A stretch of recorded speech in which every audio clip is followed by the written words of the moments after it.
할렐루야. 네. 오늘 오후에 함께 은혜 받고자 말씀의 제목은 학계가 바라본 오줌 복음. 함께 합시다. 시작. 학계가 바라본 오줌 복음. 첫 번째, 진리 성령님의 가르침. 시작. 진리의 성령님의 가르침. 학계 선지자는 이제 70에서 80세 그 사이에 이렇게 삶을 살았다 이렇게 보고 있어요. 그래서 70년이 넘는 세월 동안 조국이 이스라엘이 멸망당하는 것도 보고 바벨론 포로 생활 잡혀가는 것도 보고 또 포로 귀환하는 삶을 살면서 묵묵히 삶을 살아갔어요. 그러나 갑자기 하나님 말씀을 받게 됩니다. 학계 선지자가 받은 2장의 말씀은 한 3분 정도 읽으면 3분 정도 걸리는데 이 짧은 말씀이지만 이 말씀 속에는 신약 성경에 있는 오줌 복음이 이 학계 2장에 담겨져 있어요. 놀랍잖아요? 학계의 그 3분 설교 속에 이 설교가 70년의 학계의 삶이 농축된 압축된 삶이 3분 동안 쏟아낸다. 참 명설교가 중에 설교가요. 어떤 거는 뭐 1시간 설교해야 된다, 뭐 30분 설교해야 된다. 시간을 얘기하지만 시간이 중요한 게 아니라 3분이라도 완전히 오줌 복음을 담아낼 수 있다면 영설교가니까 저는 그렇게 못해요. 참 놀랍잖아요. 예. 성령님께서 학계 선지자를 통해서 주신 오줌 복음은 예수님의 보혈 복음. 합시다. 시작. 예수님의 보혈 복음, 부활의 복음, 하나님 나라의 복음, 휴거의 복음, 신약의 복음. 이게 이제 예언의 말씀이 담겨져 있다. 이렇게 찾아낸 것도 놀랍잖아요. 이 학계 2장에 예수님의 보혈 복음이 담겨져 있고, 부활의 복음이 담겨져 있고, 휴거의 복음이 담겨져 있고, 하나님 나라 신부의 복음이 담겨져 있어요. 우리 예수님께서 하나님 아버지로 가시면 진리의 성령을 보내신다고 약속하셨죠. 오전에 우리 다시 복습을 하면 하나님 아버지께 보내주신 진리의 성령 오시면 누구를 가르친다고요? 성령, 예수님을 가르쳐주고 예수님을 전가해요. 진리의 성령님께서 지금 이곳 엘림샘 교회 기도수도에 오셔서 학계가 예언한 예수님에 대해 가르쳐 주실 줄로 믿습니다. 우리 예수님께서 죽음을 이기시고 부활하신 후에 제일 먼저 제자들에게 성경을 가르쳐요. 다시 한번 읽습니다. 이에 모세와 및 모든 선지자의 글로 시역하여 모든 성경에 쓴 바 자기에 관한 것을 자세히 설명하십니다. 대충 설명했다고 그래요? 자세히 한 절 한 절 이 말씀은 내게 대해서 이건 필요 복음이야, 이건 부활의 복음이야, 이건 하나님 나라의 복음이야, 이건 휴거의 복음이야, 이건 신비의 복음이야 하고 가르쳤다. 근데 가르친 내용이 없어요. 없다고. 근데 진리의 성령이 오시면 지금 이 시간에 그 내용을 가르쳐 주실 줄로 믿습니다. 네. 자, 두 번째 함께 합시다. 예수님의 보혈 복음. 시작. 예수님의 보혈 복음. 보혈의 복음이 이제 학계 2장 1절 3절 복음이 있어요. 특별히 작은 거. 시작. 예수님의 핏뿌림을 받기 이전의 삶. 학계 2장 3절 속에는 예수님의 핏뿌림을 받기 이전의 삶이 어떤 것인가 이렇게 말씀해요. 한번 읽을까요? 너희 중에 남아있는 자 곧 이전 영광을 본 자는 누구냐? 이제 이것이 너에게 어떻게 보이느냐? 이것이 너희 눈에 보잘 것이 없지 아니하냐. 성령께서 학계 선지자를 통해서 예수님 핏뿌림 받기 전의 삶은 좌절과 실망으로 섭섭한 마음으로 가득 찬 그 모습을 보여주고 있어요.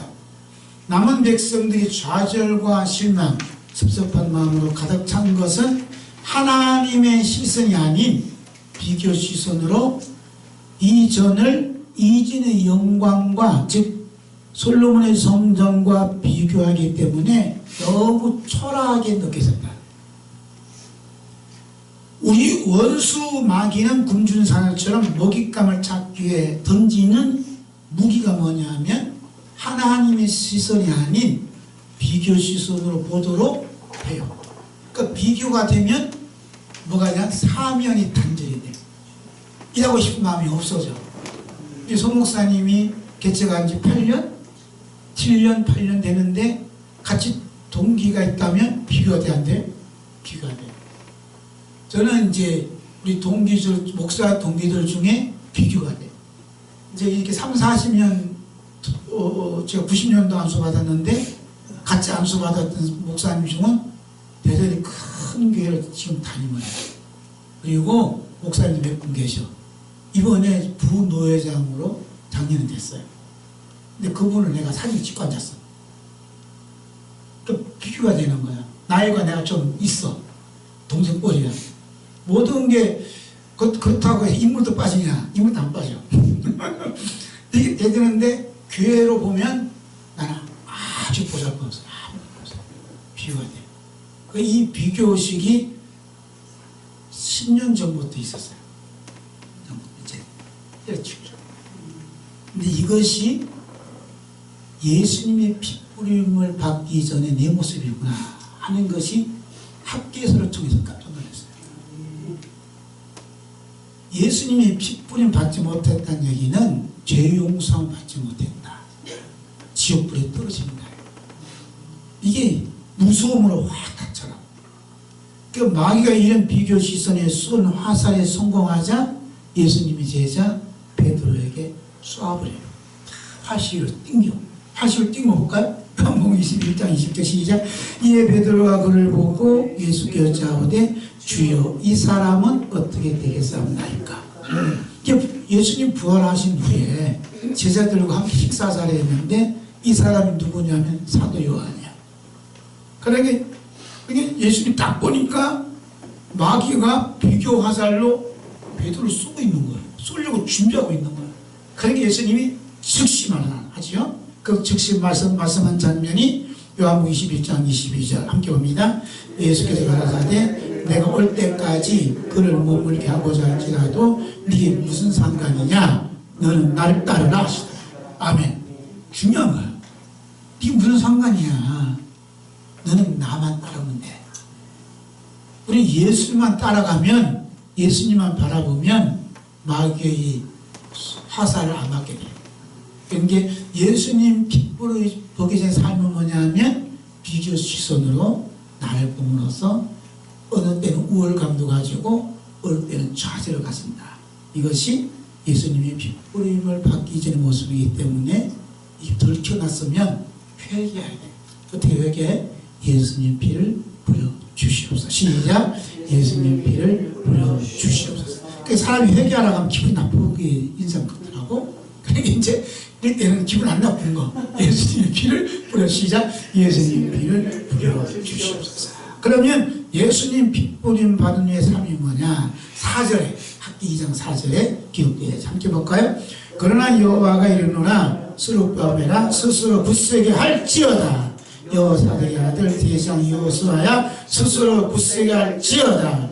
나 여호와는 이 땅 모든 백성이 스스로 굳게 하여 일할지어다. 굳세게 할지어다. 굳세게 할지어다. 아니요? 3절에서는 초라했는데 무슨 소리냐? 굳세게 하라. 그래서 3절과 4절 사이에 십자가가 있어요. 눈에 보이지 않는 십자가를 주신 보혈의 피가 흐릅니다. 자, 이스라엘 백성들이 마시지 못한 마라의 쓴물로 인해서 서로 원망을 했어요. 그 원망했다는 얘기는 애굽 때하고 살할 때하고 비교를 하니까 원망이 된 거예요. 그랬더니 모세는 하나님 아버지께 기도를 했어요. 모세는 하나님의 응답을 받자마자 한 나무를 마라의 썬물에 던짐에 물이 달아졌다. 그 한 나무가 쓴물을 단물로 부활시키시는 우리 주 예수 그리스도를 십자가에 못 박힌 그건 십자가의 그림자다. 그 십자가 그림 피가 뿌려지는 곳에는 썬물도 단물로 부활시키시는 일을 감당한다. 그래서 사명을 감당할 수 있더래요. 그러니까 쓴물이 생기면 어떻게 해야 돼? 예수님 피를 뿌려 주시옵소서 하면 피 한 방울 떨어지는 순간 쓴물이 단물로 부활시켜 주셔서 무슨 일할 마음이 생긴다. 나 그래서 엘림생교회에 내가 죽더라도 내가 끝까지 내가 숨기며 달려가겠다 하는 이제 사명감이 이제 불타오른다. 그러니까 이스라엘 백성들이 이제 단물을 마신 후에는 굳센 힘으로 엘림샘까지 행보할 수 있는 길을 걸어가서 힘이 생긴 거예요. 베드로산으로 이제 로마의 식민지 생활과 극단주의 유대인들로 인해서 말할 수 없는 마라의 쓴물을 마시듯 매우 힘든 그런 삶을 살았습니다. 이때 예수 그리스도의 피 뿌림 받음으로 단물을 마시는 굳센 성도로 살아감을 베드로전서 1장 2절에 고백하고 있어요. 읽겠습니다. 거룩하게 하심으로 순종함과 예수 그리스도의 피 뿌림을 위하여 택하심을 입은 자들에게 편지하노니 은혜와 평강이 너에게 더욱 많을지어다. 그러니까 로마 시대 때 그 힘든 순교가 아니면 신앙생활을 할 수 없는 베드로 사도가 목회된 시절에 그 모든 것을 뚫고 돌파할 수 있었던 이미 보혈의 능력이 있었다. 그래서 예수 그리스도의 피 뿌림을 우리에게 듣겠다 이렇게 말씀했어요. 자, 그 보혈 찬송을 찬송하여 268장. 이거 여기서 배워야 돼요. 물론 1절만 주에서 자유롭다 주에서 찬미를 얻게 하는 보혈 능력 주의 보혈 시험을 이기고 승리하니 참물과 능력이라 주의 보혈 능력도다 주의 보혈 능력도다 주의 피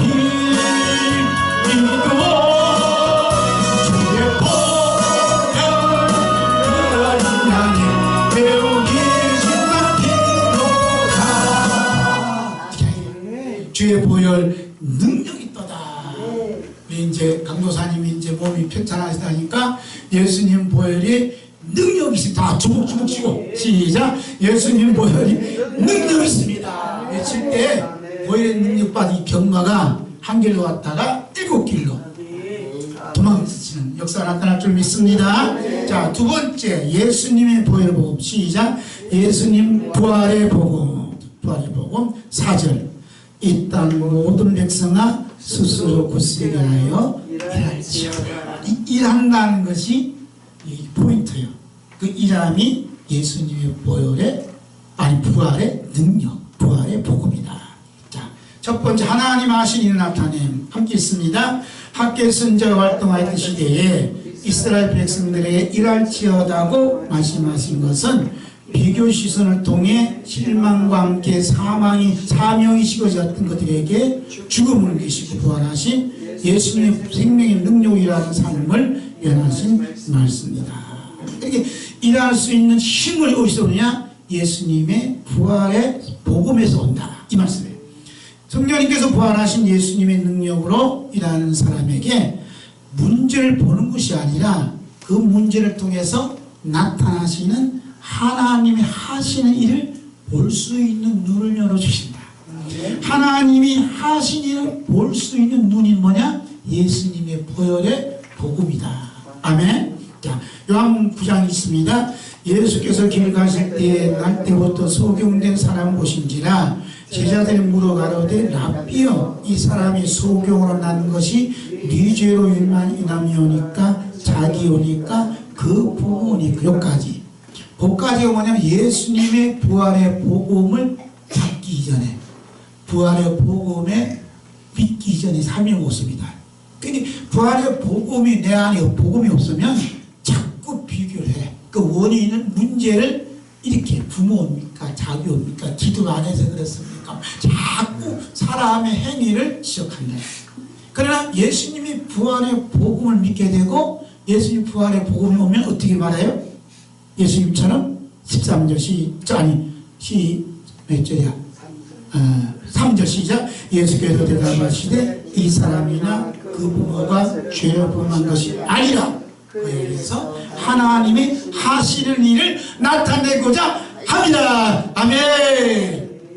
부모는 죄도 아니고 그 사람 죄가 아니야. 그 사람이 이렇게 어려움 당하고 병들 게 아니야. 하나님이 하시는 그 일을 우리 강도사님에게 나타내고자 하십니다. 아멘.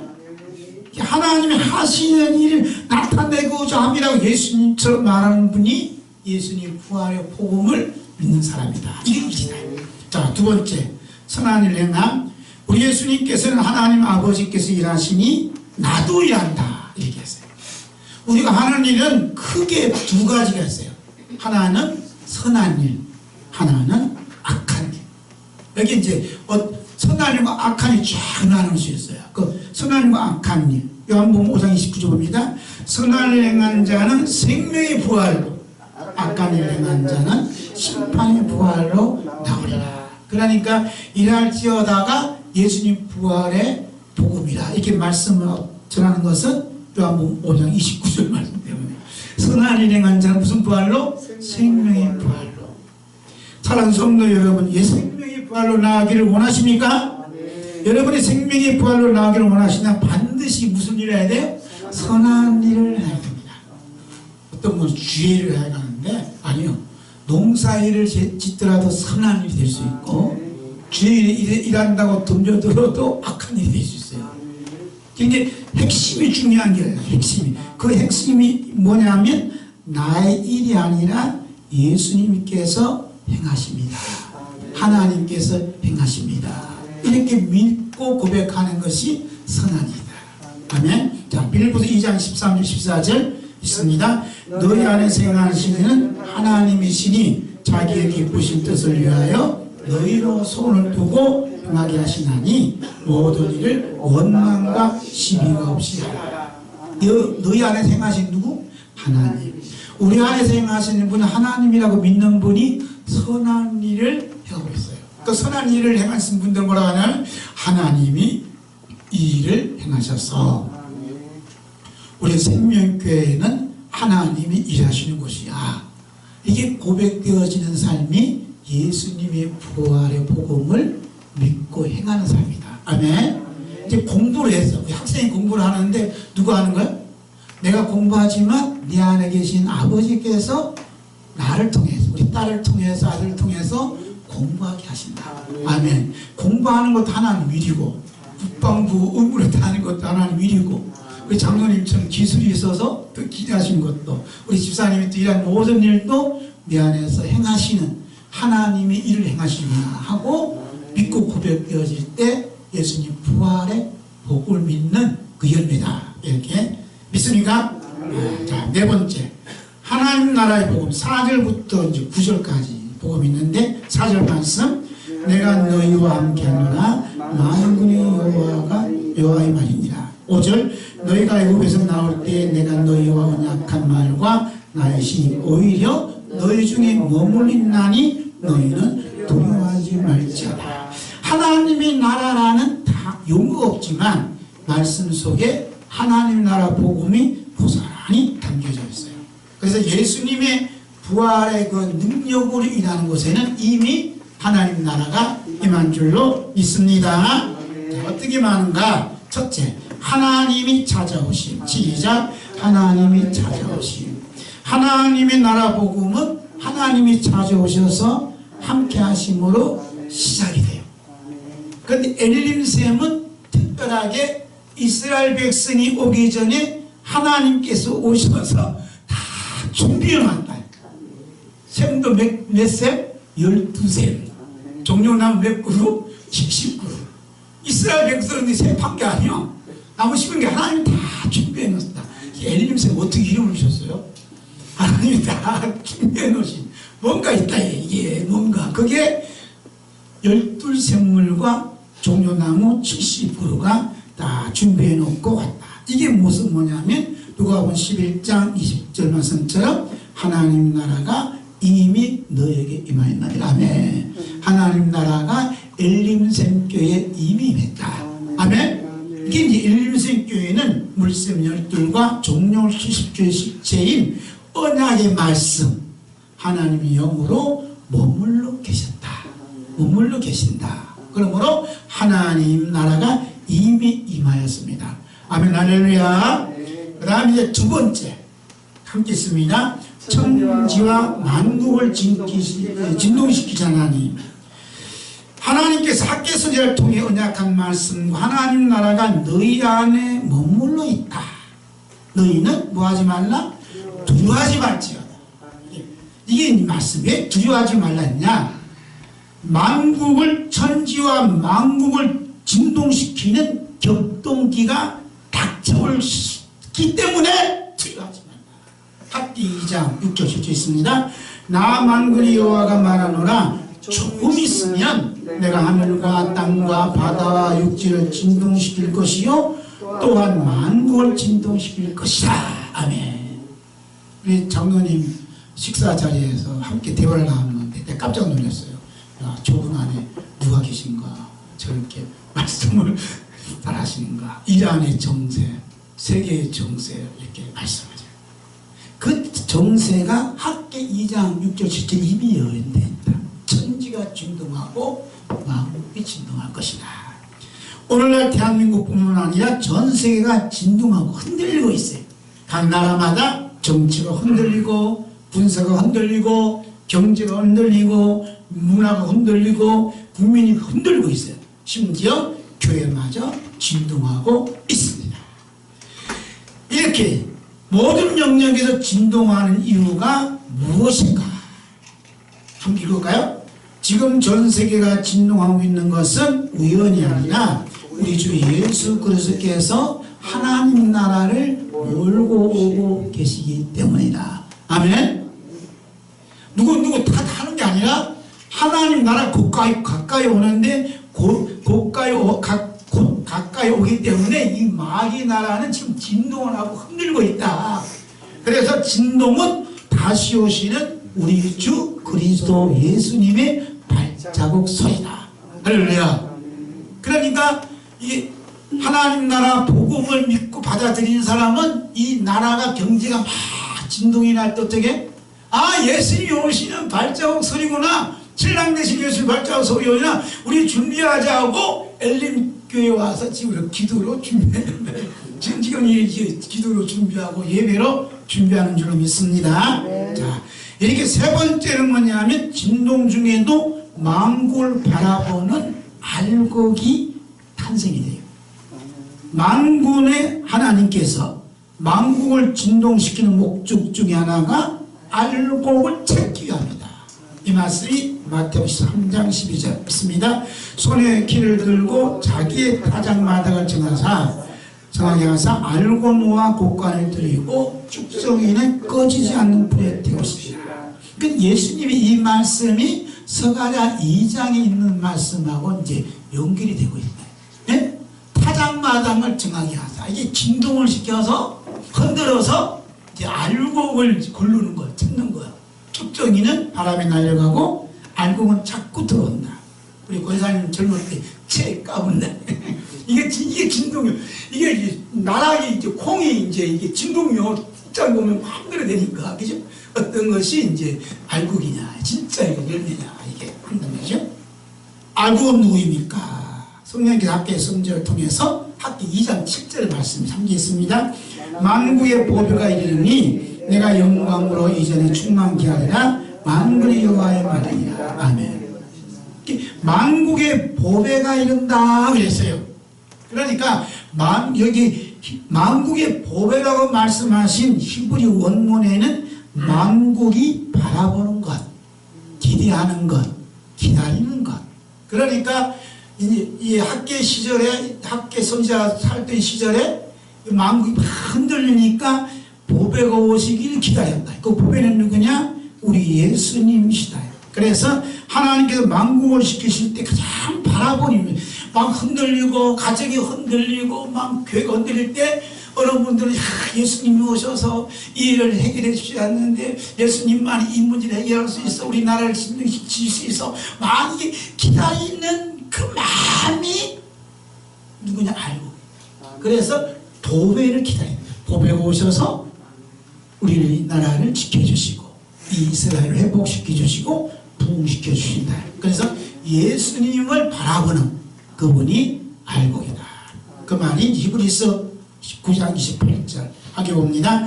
구원에 이르게 하기 위하여 죄와 상관없이 자기를 바라는 자들에게 두 번째 나타나시잖아. 자기를 바라는 자 누구냐 하면 알곡된 성도라.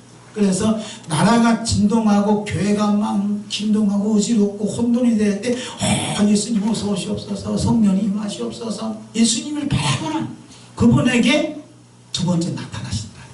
얼마나 바라봐. 그러니까 알곡은 딴 거야. 예수님만 바라보고 나가는 삶, 이런 사람이 알곡된 신자인 줄로 믿습니다. 그래서 많은 사도들이 있지만 성령님께서 특별히 베드로 사도를 통해서 예수님은 보배로운 분이라고 가장 많은 말씀했어요. 딴 데 이게 성경 검색 들어가요. 보배란 말이 베드로 전 요새 많이 나와요. 몇 번 나와요. 자, 베드로 1장 9절 봅니다. 오직 흠없고 점없는 어린 양 같은 그리스도의 보배로운 피를 한 것이다. 그냥 피가 아니라 보배로운 피. 이것이 뭐냐 하면 학기 2장 7절 말씀. 만국의 만군의 보배가 이르리라. 그 보배가 누구냐? 예수 그리스도다. 이렇게 이제 말씀드릴 수 있죠. 그 다음에 6절 경에 기록되었으되 보라 내가 택한 보배롭고 요긴한 목통이도록 시온에 들어오니 저를 믿는 자는 부끄러움 담지 아니하리라 했으니 그러므로 믿는 너에게는 보배이나. 아멘. 예수님이 우리의 보배인 줄로 믿습니다. 그러면 오직 흠없고 점없는 어린 양 같은 그리스도의 보배로운 피라고 말씀하신 그 보배가 언제부터 알리셨습니까? 성령께서 베드로전서 1장 20절의 말씀이 이렇게 있습니다. 그런 창세전부터 미리 알리신 바 된 자나 이 말세에 너희를 위하여 나타내신 바 되었으니. 창세전에 이미 보배이신 예수님이 알려졌는데 말세에 우리 엘림생교회에 나타내신 바 된 줄로 믿습니다. 자, 4번 시작. 하나님의 영광을 보며 평강을 누리는 삶. 9절 있습니다. 이전의 나중 영광이 이전 영광보다 크리라.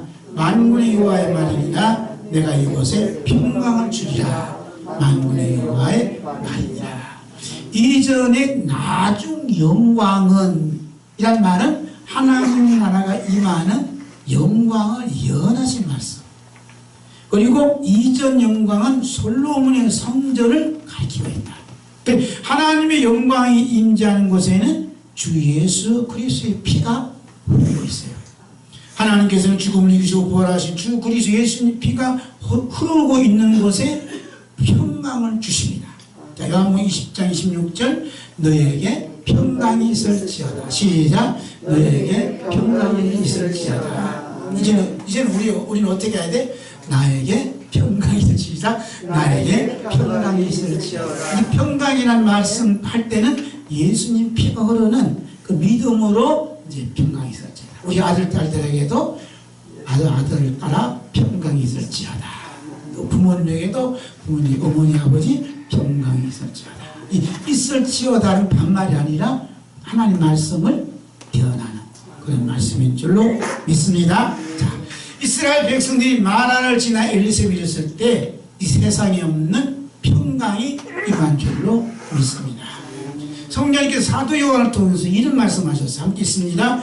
증거하는 이가 셋이니 성령과 물과 피라. 또한 이 셋이 합하여 하나이라. 그 엘림샘 기도 수도원 출애굽기 15장에 있는 엘림샘 그 12샘이 물만 있는 곳이 아니라 성령도 계시고 예수님의 피가 있다. 이 셋이 합하여 하나다. 그래서 엘림샘 기도 수도원에는 성령과 물과 피가 합하여 하나로 역사하시는 하나님의 나라가 임한 곳인 줄로 믿습니다. 자, 함께 있습니다. 하나님 나라는 먹는 것과 마시는 것이 아니요 오직 성령 안에서 의와 평강과 희락이라. 그래서 평강이 있을지어다. 우리 몸에도 평강이 있을지어다.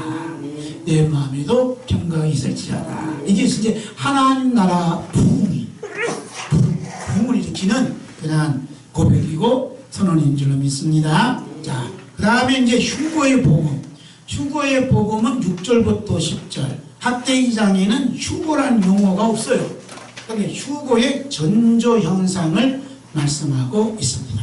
그 말씀이 학대 2장 6절. 다시 한번 봅니다. 나 만군의 여호와가 말하노라 조금 있으면 내가 하늘과 땅과 바다와 육지를 진동시킬 것이다. 이제 많은 분들이 이제 6월달이 굉장한 위험한 6월달이다 이렇게 보고 있어요.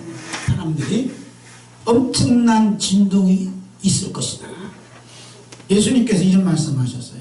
누가복음 17장 있습니다.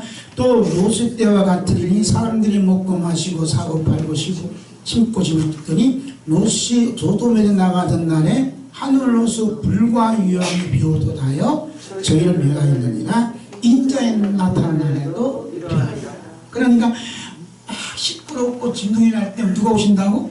예수님이 오시고, 성도는 휴거되는 사인이 온다. 휴거. 요즘에는 이제 나라가 시끄럽고 그러니까 세계 정치 시끄러운 거 휴거라는 말이 이제 유튜브에 많이 떠요. 그런데 휴거는 사라져야 돼요. 휴거에 조건이 있어요. 조건이 뭐냐면 학기 2장 10절에서 14절 보시면 부정한 자는 휴거될 수 없다. 그 부정한 자가 누구냐? 예수님의 피가 없는 사람은 휴거의 대상에 쳐야 돼요. 그러니까 예수님 피를 뿌려달라. 기도가 절실할 때가 지금이에요. 그러니까 진동이 나면 어떻게 해? 예수님 피를 이 나라에 뿌려주시옵소서. 내 몸에 진동이 났어. 그러면 막 흔들 예수님 피를 내 몸에 뿌려주시옵소서. 예수님 피로 깨끗하게 씻음받아야 된다. 그래서 예수님 피로 보혈롭게 씻음받아 정결한 성도만 따로 이제 휴거 이렇게 참여할 수 있는 이런 성도는 정리해 봤어요. 부모와 자식보다 예수님을 더욱 사랑하는 사람. 마태복음 10장 37절에는 나보다 부모, 나보다 자녀를 사랑하면 나와 관계없다.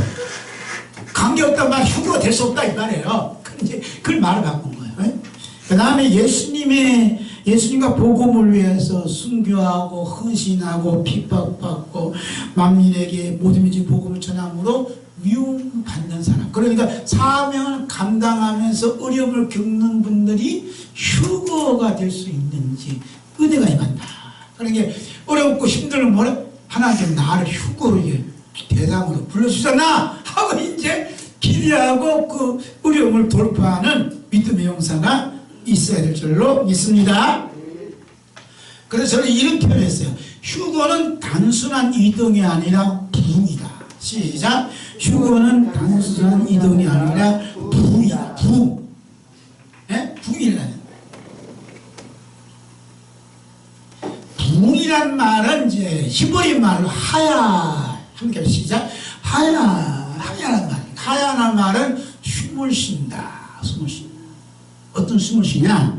하나님께서 창세기 2장 7절에 하나님이 그 코에 불어넣으시니 생기를 불어넣으시니 그 생기가 부흥입니다. 예수님께서 부활하신 다음에 제자들에게 뭐래? 숨을 내쉬며 요한복음 20장에 성령을 받아라. 예수님이 숨을 내쉬는 그 숨, 하나님이 코에다 생기를 부은 그 생기가 부흥이라고. 산다. 그래서 여호와여 함께 했습니다. 여호와여 주는 주의 일을 이 수년 내에 부흥하게 하옵소서. 부흥은 교회 사이즈가 크고 성도들이 막 많아지고 하는 게 아니라 주님의 일을 일어나는 것. 그게 이제 부흥이다. 주님의 일은 숨을 쉽니다. 그래서 예수님께서 이런 말씀을 했어요.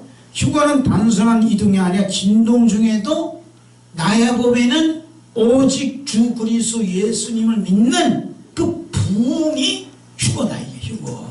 할렐루야.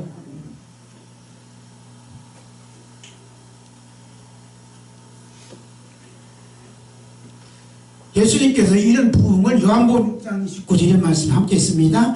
하나님께서 보내실 일을 믿는 것이 하나님이 된다.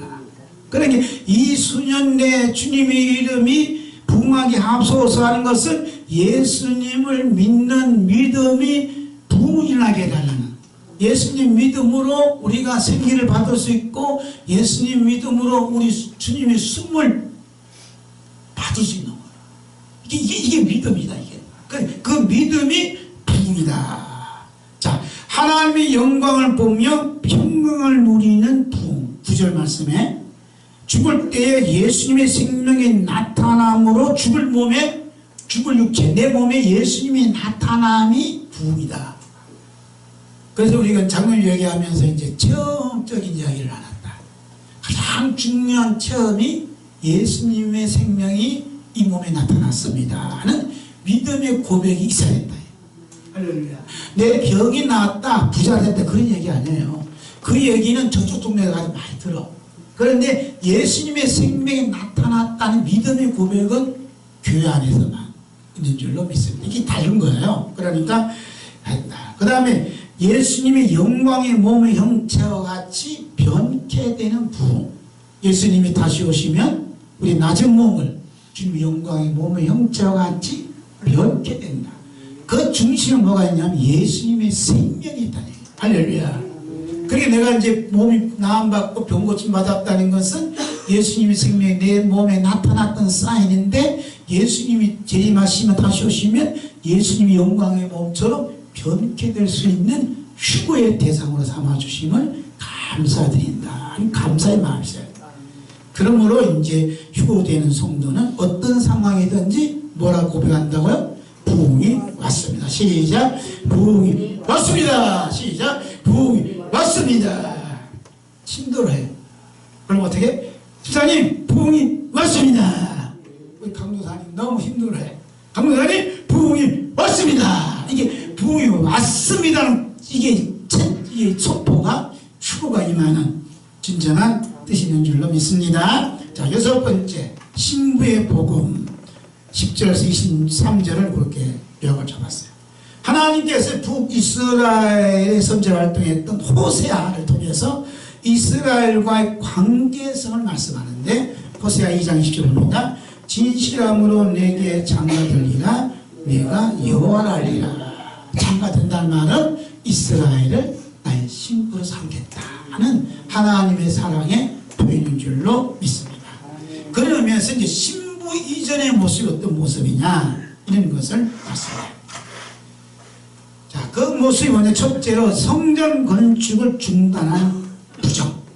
학기 1장 이전에 함께 있습니다. 만군의 여호와가 말하여 이르노라, 이 백성이 말하기를 여호와의 전을 건축할 시기가 이르지 아니하였다. 건축하자는 게 때가 아니야 라고 자꾸 미룬다.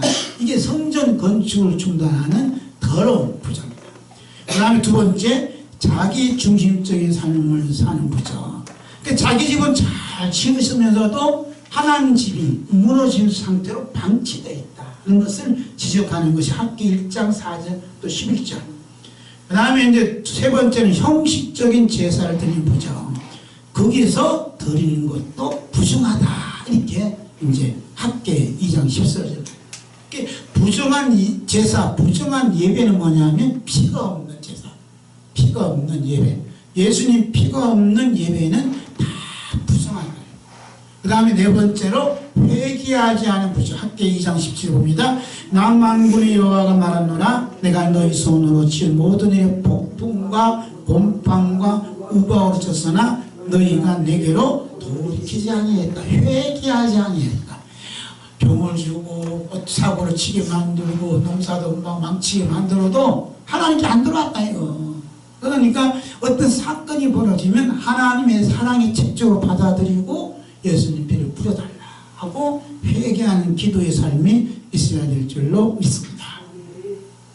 자, 하나님께서 이스라엘 백성이 부족한다는 이 말씀을 대신 짊어지시고 십자가로 져서 죽으심으로 흘리신 그 피를 부활하심으로 이스라엘 백성이 뿌려주셔서 마침내 신부로 삼아주겠다는 예언의 말씀이 여기에 담겨져 있어요. 그 말씀이 이사야 53장 6절입니다. 우리는 다 양 같아서 그릇 행하여 갖기를 제끼는 갖기를 여호와께서는 우리 무리의 죄악을 그에게 담당시켰다. 아멘. 그래 이스라엘 백성들이 이 네 가지 부정을 누구에게 담당시켰어요? 예수님에게 담당시켰다.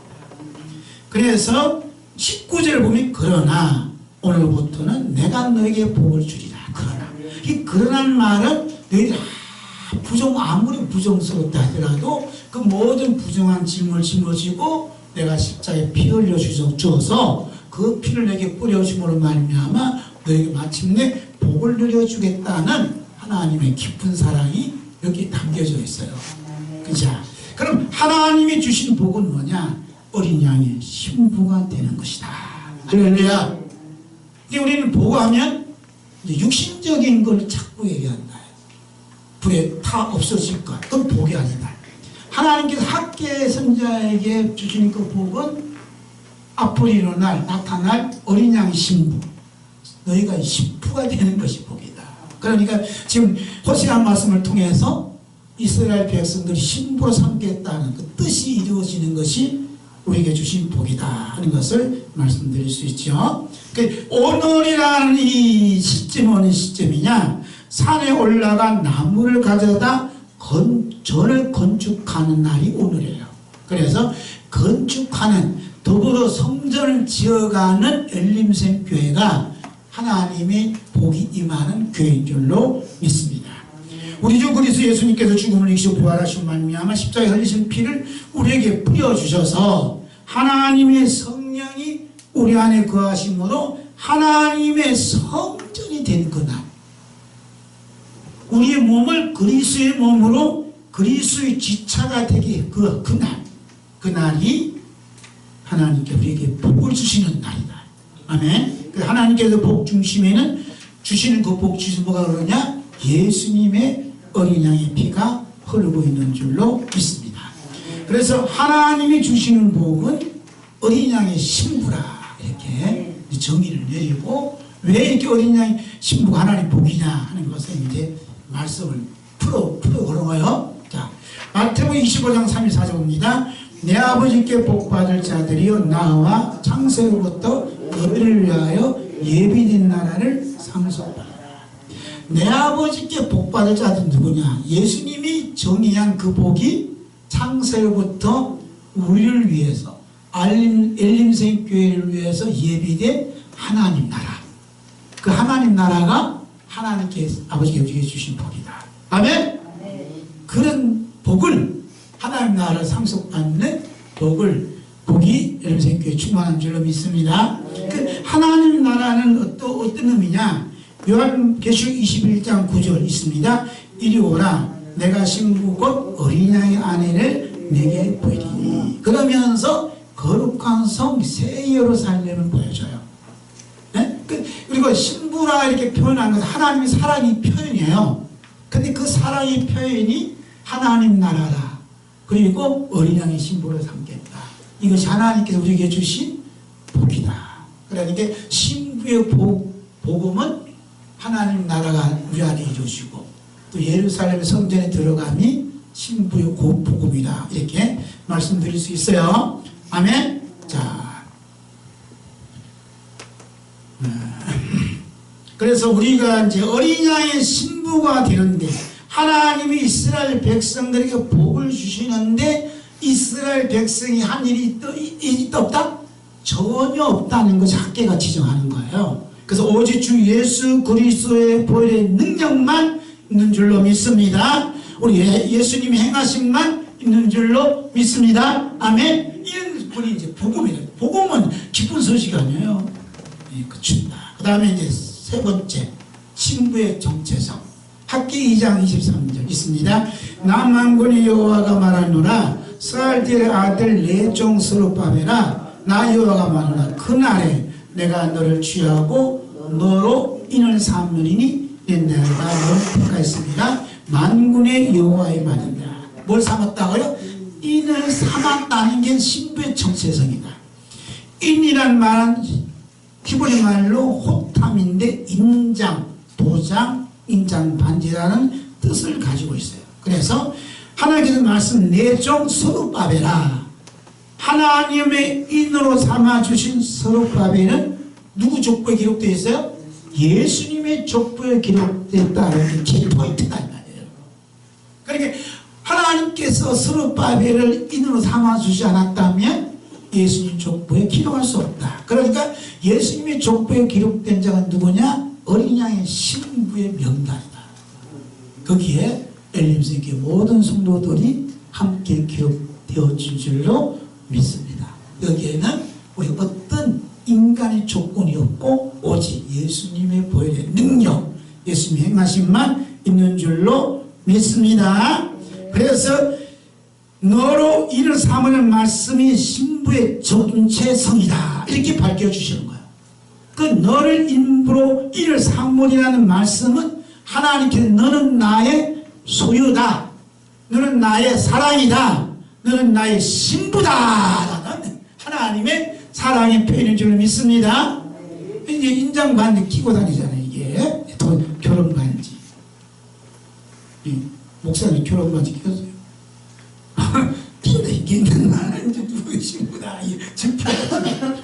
요즘은 잘 나가는 부모사님들은 이게 반지를 끼고 있더라고. 특히 보니까 반지도 그냥 반지가 아니야. 구슬이 반지. 그리고 시계도 금이 반짝반짝 반지. 시계도 이름이 시계 아니라 하여튼 무엇이 한지. 희한해.